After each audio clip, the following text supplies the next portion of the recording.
যারা বিফ আচার খেয়েছেন কিন্তু রেসিপি জানেন না, আর যারা খান নাই তাদের জন্য তো অবশ্যই এই রেসিপিটা খুবই খুবই খুবই প্রয়োজনীয়।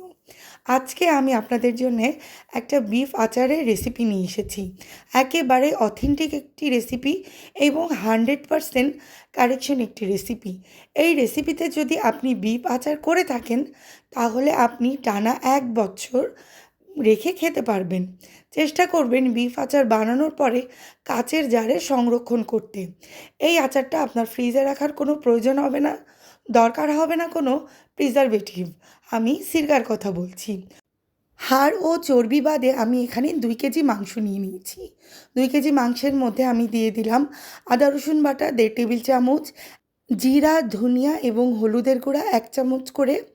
এছাড়া আমি দিয়ে দিয়েছি এটার ভেতরে 2 টেবিল চামচ শুকনো মরিচের গুঁড়া। আপনারা চাইলে ঝালের পরিমাণ আরও বাড়িয়ে নিতে পারেন অথবা কমিয়ে নিতে পারেন। দিয়ে দিলাম গরম মশলা। এরপর এর ভিতরে দিয়ে দিলাম আমি লবণ।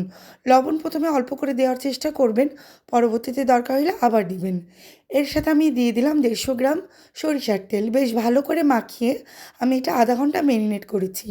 তারপরে চুলায় দেওয়ার পরে এটা থেকে যে পানিটা উঠেছে সেটা দিয়ে বেশ খানিকটা সময় আমি রান্না করে নিয়েছি। এরপরে এটার ভেতরে আমি দিয়ে দিয়েছি 3 কাপ পরিমাণ গরম পানি।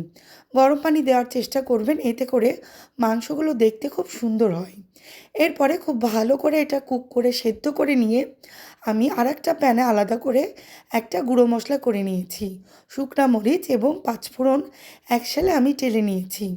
এখানে আমি দিয়েছি মৌরি, দিয়েছি জিরা, দিয়েছি আস্ত ধনিয়া, এছাড়া দিয়েছি মেথি এবং কালো জিরা।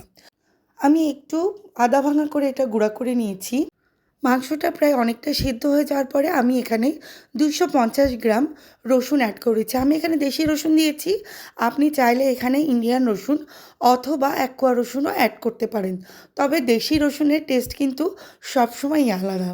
এরপরে আমি এটা নাড়াচাড়া করে প্রায় 30 মিনিট ঢেকে রেখেছিলাম সেদ্ধ হওয়ার জন্যে।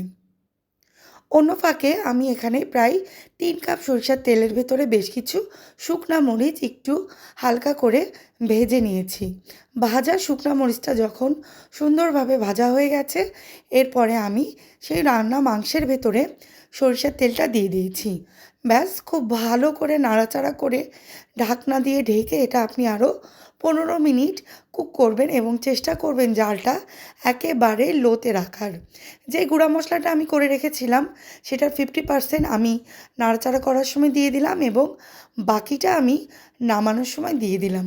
ব্যাস হয়ে গেল আমাদের আজকের রেসিপিটা। কেমন লাগলো কমেন্ট বক্সে অবশ্যই জানাবেন এবং অবশ্যই নিজেরা বাসায় রান্না করে আমাদেরকে জানাবেন কেমন লাগলো। আজকের মতো এ পর্যন্তই।